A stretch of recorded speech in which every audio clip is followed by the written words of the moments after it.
So that's Crowley. I really can't do much justice to him. Just want to give you a sense that he is a man of many fields, many interests. And we'll talk a little bit more about his influences and so on in this section. So magic and mysticism. These are kind of the two pillars of Crowley's system. Crowley said that will is basically the soul of his magical philosophy, the central principle. This famous dictum of magic that most of you probably heard, magic is the science and art of causing change to occur in conformity with will. So everything depends on will. So here's the connection. Will, the Greek word for will is thelema. So the basis of his magical system is will. This religious philosophy is thelema, will, the divine will specifically. We'll go into this a little more later. Crowley is someone where it's kind of like a spiral staircase, I like to say. So you learn a bunch of stuff, most of it goes over your head, then you come back to the same point, read the same thing again or hear the same thing again, you pick up a lot more because everything is connected in his philosophy. In fact, part of the philosophy is that everything is connected. So it makes a lot of sense. But really, there is no kind of onboarding process with Crowley. You kind of just have to take somewhere and go and start learning, and everything will start coalescing together, hopefully. No promises. So the idea is that, the basic idea is everyone has a will, a purpose, a unique talent or calling, or nature, or function in this universe. Magic's basic purpose is twofold. Firstly, to know thyself. To know the various proclivities of yourself, to know your values, to know your nature, what is good for you, what is bad for you, and so on and so forth. And the second part is to do that will. Thelema is very simple in a way. It's know your will and do it. That's basically it. Easier said than done, of course.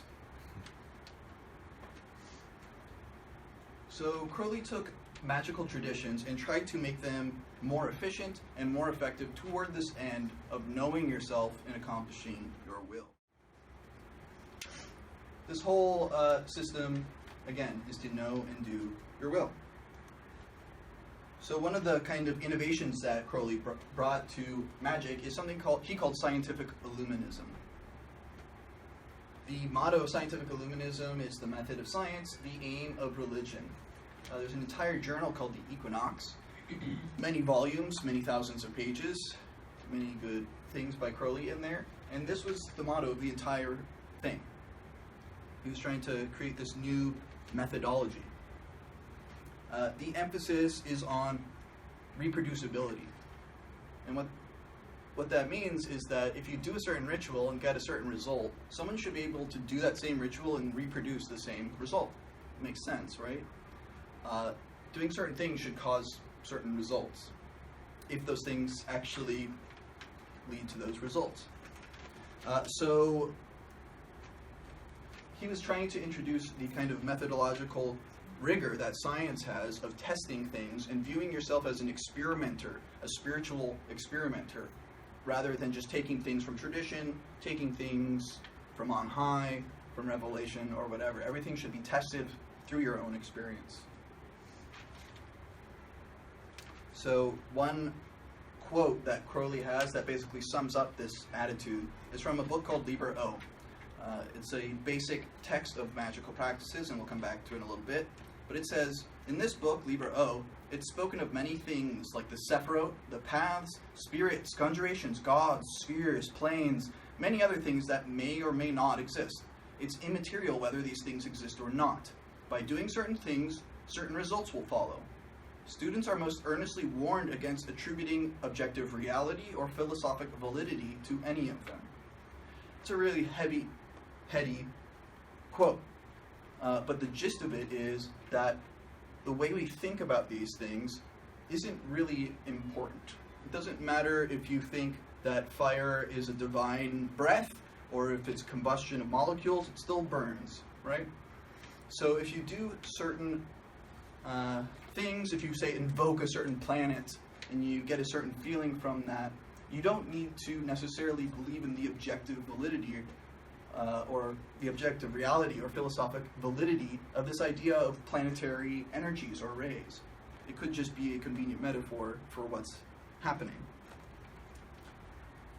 So Crowley brought Scientificilluminism, a scientific approach to magic, and he also united the East and West, as we talked before. So magic recognizes certain universal truths contained within all religions and philosophies and spiritual systems. Crowley tried to extract that essence from those teachings and unify them into a kind of school of attainment. He forged a particularly effective integration of these things, these main influences on his magic. Western magic, of course, Kabbalah, Templar, Masonic, and Rosicrucian influences, the Hermetic or Gnostic influences, Egyptian myth and magic, Yoga, Hinduism, and Buddhism, and of course the holy books of Thelema. We're going to go through each of these in turn and talk just very briefly about how they influenced him. Western magic.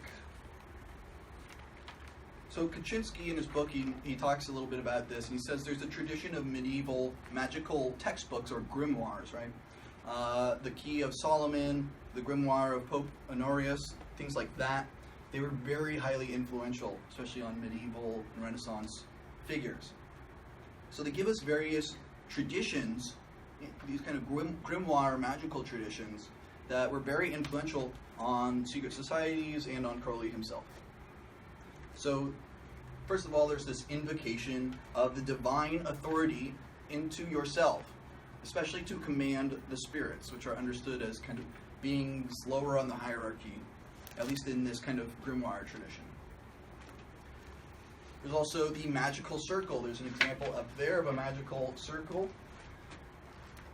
Basically, you cast a circle of sorts surrounded by pentagrams or other positive symbols, protective symbols, within which you do all your ritual. This should seem pretty familiar to people. These are highly influential ideas. Also, the concept of a great magical retirement. This is basically a retreat of sorts where you secluded yourself from all human contact for a long time to basically focus all of your attention on spiritual aspiration. So this could be a period of days, period of weeks, period of months, but the idea of kind of taking yourself out of normal life for a while comes from these grimoire traditions.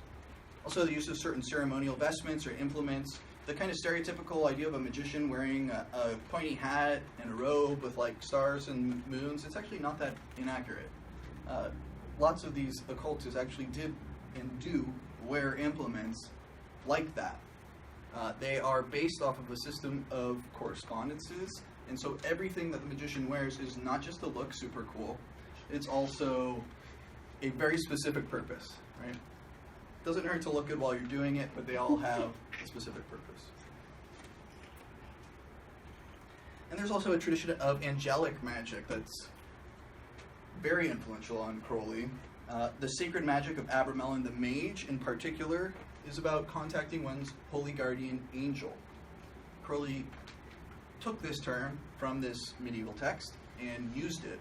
And he said the basic, in various places, he said the basic goal of magic is knowledge and conversation of the holy guardian angel.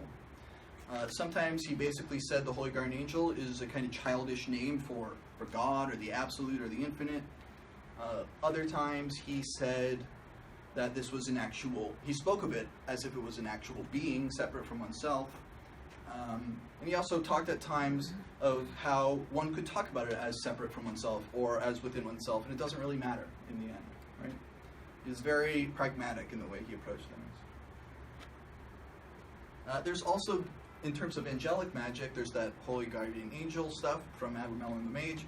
There's also Dr. John Dee.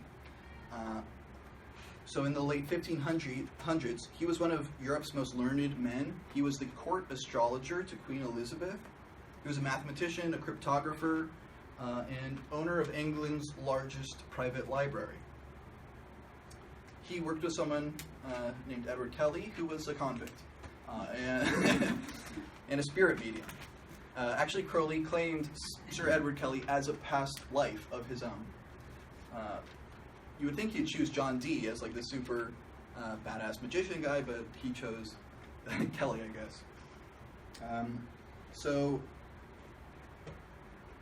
inspired by the apocryphal Book of Enoch, you may have heard of it, John Dee and Kelly summoned and conversed with angels who learned not only a different form of magic, but a different language, and it was called Enochian. It's all pretty bizarre. There's a huge book of the record of this, and some of the stuff that came out of it looks a lot like this. It's crazy. Imagine something like that in the 1500s. It's just bizarre. It looks like a circuit board or something like that. Right? This is just one quarter of a giant tablet that was basically dictated to them by these Enochian angels. Why am I talking about this? Well, Crowley was greatly influenced by this work. And he himself did something called scrying the 30 Enochian ethers. It's a magical procedure whereby you go through these kind of astral chambers, one after the other, one more difficult to penetrate than the next, and going through them constitutes a sort of initiation in itself. And there's 30 ethers, and he walked through the Algerian desert with his accompaniment, Victor Newberg, and he scryed these ethers. There's some evidence that he used mescaline for some of these visions, which I think is kind of cool. Anyways, these visions form the vast majority of the basis of Thelemic magical philosophy. It's very dense stuff. It's very hard to get into, but it's the source of many, many different things that you may have heard of, such as Babylon. That comes from his Enochian visions, or Chaos, or Nemo, or Crossing the Abyss. Some of the really fundamental things that probably make no sense to many of you, but are fundamental to the Thelemic spiritual system, come from his Enochian visions that happened around like 1902, mostly. So Western magic was, of course, a very strong influence on Crowley. Then there's Kabbalah.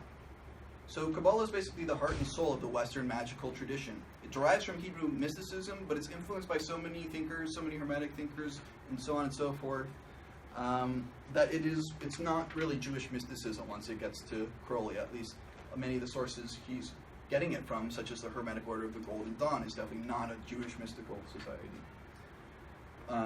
It's more of a syncretic Kabbalah. I like to call it the Hermetic Kabbalah. You'll often see it spelled this way with a Q when it refers to the Hermetic Kabbalah. When it refers to the Hebrew Kabbalah, the Hebrew mysticism, it's usually with a K and two B's, K-A-B-B-A-L-A-H. And there's also various forms of Christian Kabbalah, and they usually actually start with a C. Why? Because the word Kabbalah is Hebrew, and there's no simple transliteration from Hebrew to English, and these conventions kind of came out. So if you're looking for the kind of Kabbalah that Crowley would have, his language, you're going to be looking for the Q kind of Kabbalah. That being said, you can learn a lot from studying the Hebrew mysticism and seeing the similarities and differences. So the Tree of Life is a diagram of creation. It starts with the one, and it kind of cascades down here to the material world. And it also, in reverse, is the path of spiritual attainment, starting down here and climbing your way back up.